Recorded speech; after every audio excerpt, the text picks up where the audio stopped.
All right. Maybe. Oh, I lost my thing. So we're going to focus on chemical equilibria. Oh, notice that's the wrong. Chemical equilibria, just basically you have a reaction arrow going from left to right, like we're used to, and a reaction arrow going from left back to right again. There you go. Chemical equilibria, gotta love them. And I'm going to break up, well, there's all sorts of kind of different types of problems dealing with chemical equilibria. Unit 4 is all about acid-base chemistry. And it's funny because sometimes I'll talk about acid-base chemistry with my intro students, but it's not until you've dived into, all feet into chemical equilibria does acid-base chemistry make sense. Okay, so chemical equilibria. So basically, reactants are going to form products, and products are going to form reactants.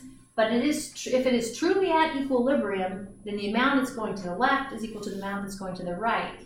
So we kind of have a static amount going on if it's at equilibrium. Static amount. So here we have these guys juggling, tossing things back and forth, and they have kind of a cadence to them. So it's a static amount. Probably at any given time, we have an average number of molecules or things in the air, and they're holding 2, and there's 4 in the air. But the ones that they're holding change, don't they? And that's what chemical reactions are. Static amount, but definitely we use the word dynamic with regard to the specific molecules that are in any given place. So, for instance, we could have N2O4 split apart into form 2 NO2s. This is not an energy diagram, people, but we have time along the x-axis, and along the y-axis we have concentration. So over here at initial time, notice that we don't have any O2, right? But we have a bunch of N2O4. You get a certain amount of time, and can you see anything past that? Anything past that dotted line, it has reached equilibrium. So this is non-equilibrium, this is at equilibrium. In this case, we just happen to start with all of this and none of that. Well, that doesn't have to be the case. So check this out. Oh, wait a minute, I guess this isn't the same thing. This is the reaction rates, changes in the molar concentration of N2O2. The product changes in the molar concentration of N2O4. So the rate levels out. Now, those are chemical equilibria associated with chemical reactions. But there are other things that establish equilibria. So, for instance, this deal.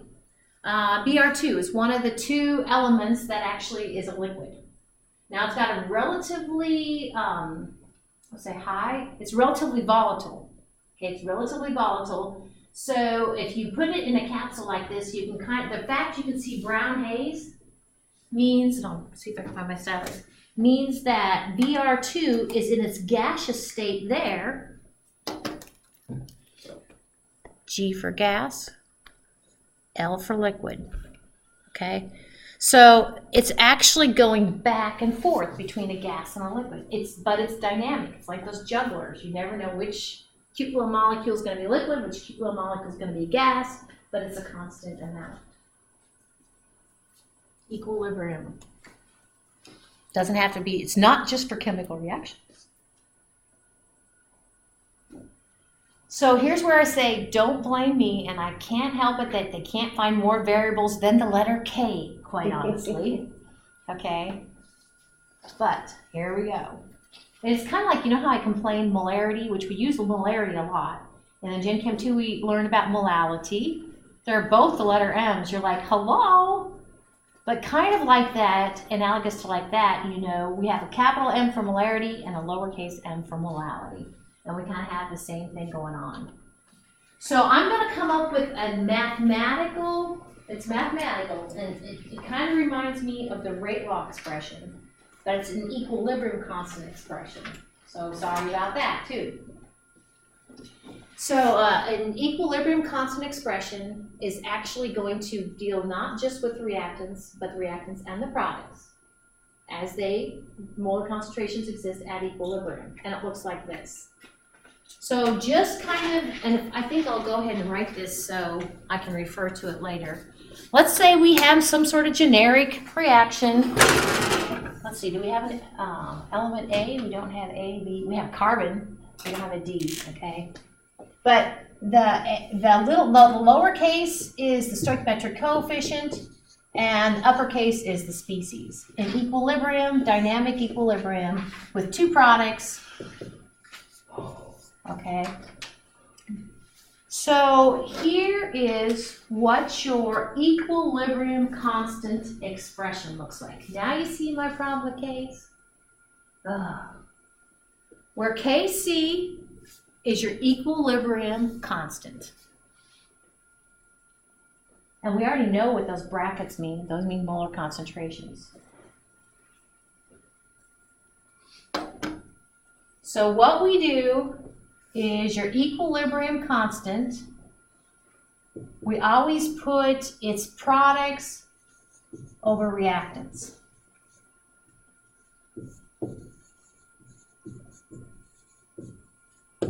In this case, it's molar concentration of C raised to its stoichiometric coefficient, molar concentration of species D raised to its stoichiometric coefficient, divided by molar concentration of A raised to its stoichiometric coefficient times molar concentration of B raised to its stoichiometric coefficient. Ta-da! That's it.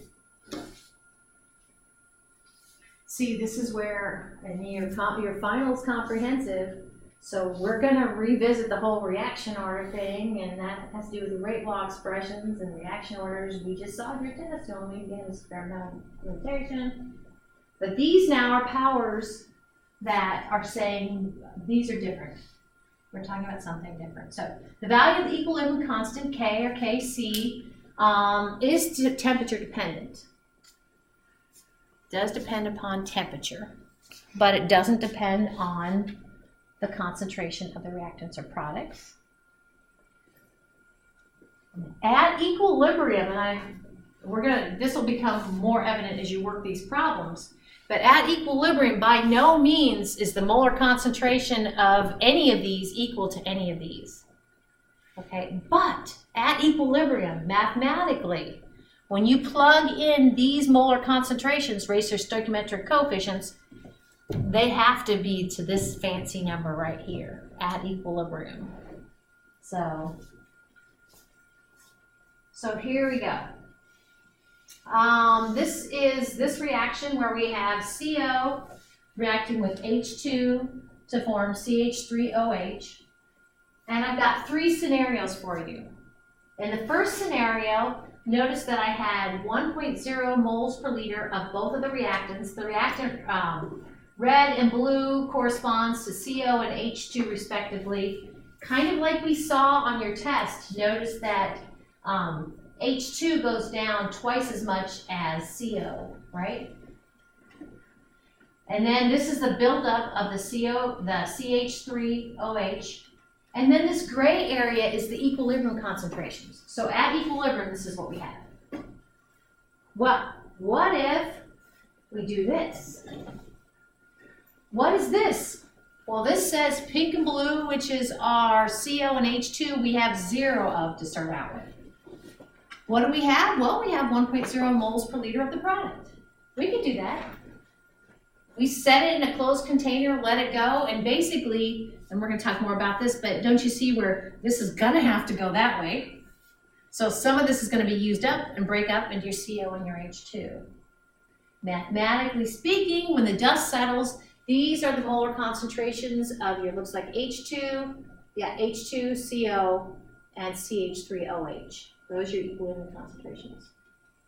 Last scenario, see, we could just go all day like this. Last scenario, you have 1 mole per liter, 1 mole per liter, 1 mole per liter. Starting gate, let it go. What happens? Well, it's going to settle on an equilibrium over here. Those are your equilibrium concentrations. Now I'm not going to, because I don't have the numbers. I think we'll do them here in a minute, but we could plug each one of these. Well, let's just do it this way. I can come up with the equilibrium constant expression right now, right here. And it looks like this. So it's always products over reactants. So it would be this. Kc is equal to molar concentration of CH3OH divided by the molar concentration of CO times the molar concentration of H2 raised to the second power. That's it. That's totally it. So what I started to say is I can grab these concentrations in this gray area, plug them into that, and get the same value for Kc. It's like magic. It's just wonderful. It's not really magic. Okay.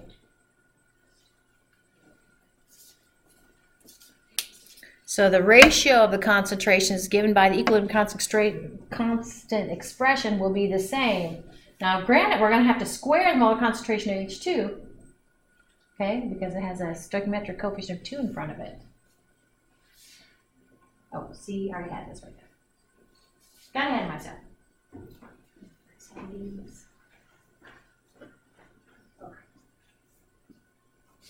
Very good. Okay. Another chemical equilibrium.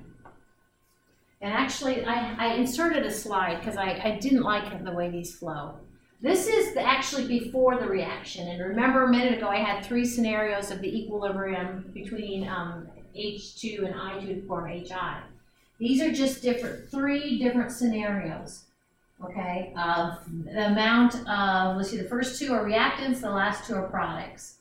The blue and red are reactants, the green and orange are products.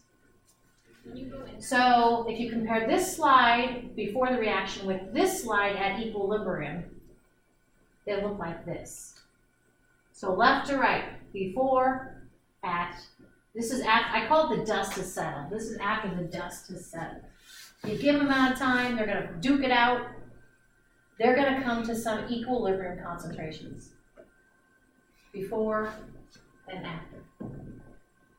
And I don't think I necessarily want to take the time, but I'm curious as heck because I like what they've done. We should be able to take, these are the products, we should be able to see, is my thing? I'll write it right here. There's just so much things to say. Let's go ahead and write the rate law expression for this guy. So it's always products over reactants. And I'm just telling you today that there are a few more rules, but there's nothing special about this. So the equilibrium constant expression for this would be the molar concentration of CO2 raised to the first power, the molar concentration of H2 also raised to the first power, divided by the molar concentration of CO. Also in the denominator is the molar concentration of H2O. That's it. So what I was trying to say is we could snag these guys. We could snag any of them and plug in the set here, and notice that you're going to get 0.64 each time. Makes you want to do it. Makes me want to do it, but I don't want to take time to do it. Okay, so that's what that means. That's how that works.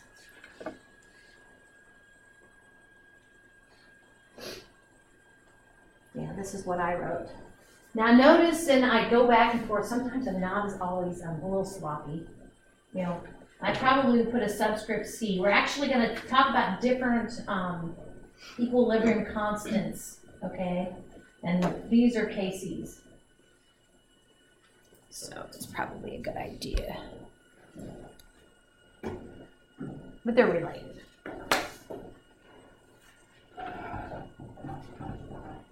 So one of the things throughout this course, Chem 1 and Chem 2, is it's about, you know, if you take organic chemistry, you'll use some of this, but it's less math. Organic chemistry is less math. And actually, in a few weeks, I'm going to have, well, he wants to. I'm not having him. But I've invited the person who would teach organic chemistry for SEC. He's going to come here and kind of meet you guys in case you have any questions about organic chemistry. But in organic chemistry, we have less numbers. What I started to say is we use units. It's all about units. And what we're going to see actually is this is unitless. This is unitless. I'm still in unit 2. I'm still in lowercase k. Lowercase k's, rate law constants, they're not unitless. Equilibrium constants are unitless. And I'll kind of try to show you how that works, why they become unitless. It's really magic. They become unitless because we kind of normalize them against a 1 molar solution of themselves. So in this equilibrium, this would be the equilibrium constant expression. And so what we do is kind of for each of the quantities, we divide by a standard molar concentration of itself. So in doing that, then the moles per liter, for instance, of the methanol, the CH3OH, the units cancel out, but the number carries along. Down here, we're dividing by, even though we're squaring the term in the denominator before you square the term, is the molar concentration of H2. Okay, so the units all cancel out, but the number carries along. Okay.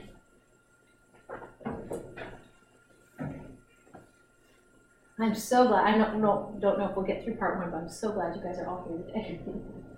Because there's some important things. So here's one. So Kc can be big or Kc can be small. And what's big or small, I kind of know. If it's 10 raised to a negative power, it's small, right? It's 10 raised to a positive power, it's large.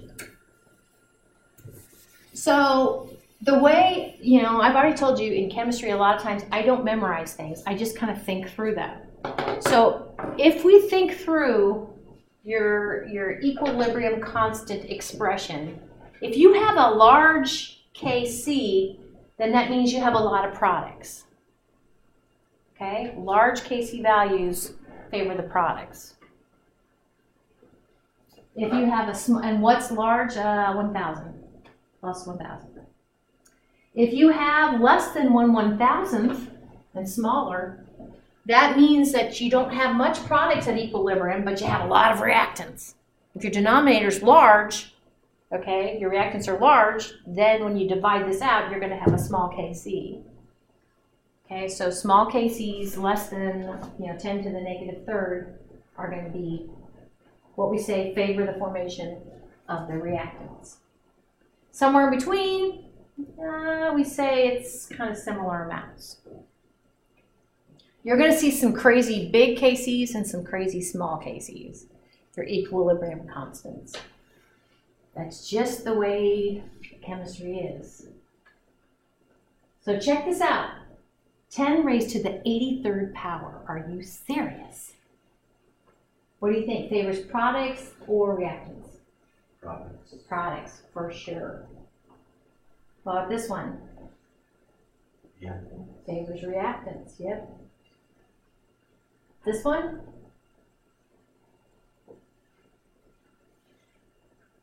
Intermediate. Intermediate, kind of, that's both. Yeah, at equilibrium, you're going to have a fair amount of both. How about this one? Reactants, products, or both? Small number. Reactants. Yep. Reactants. Yep.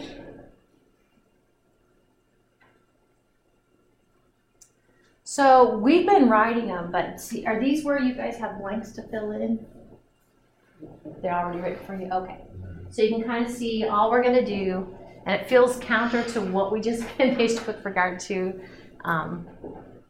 rate law expressions, but with equilibrium constant expressions, all we got to do is grab their stoichiometric coefficients and raise them to that power. Now, one of the things I've run into students, I don't know if I do, maybe I do, but it's always products over reactants. So we take the product side divided by the reactants, always.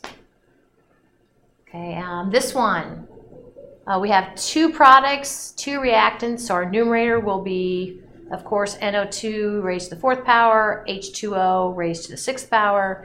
divided by NH3 raised to the 4th power, and also in the denominator is O2 raised to the 7th power. And you might write this, you're like, well, that's pretty funky. Well, it feels funky, but that is your equilibrium constant expression.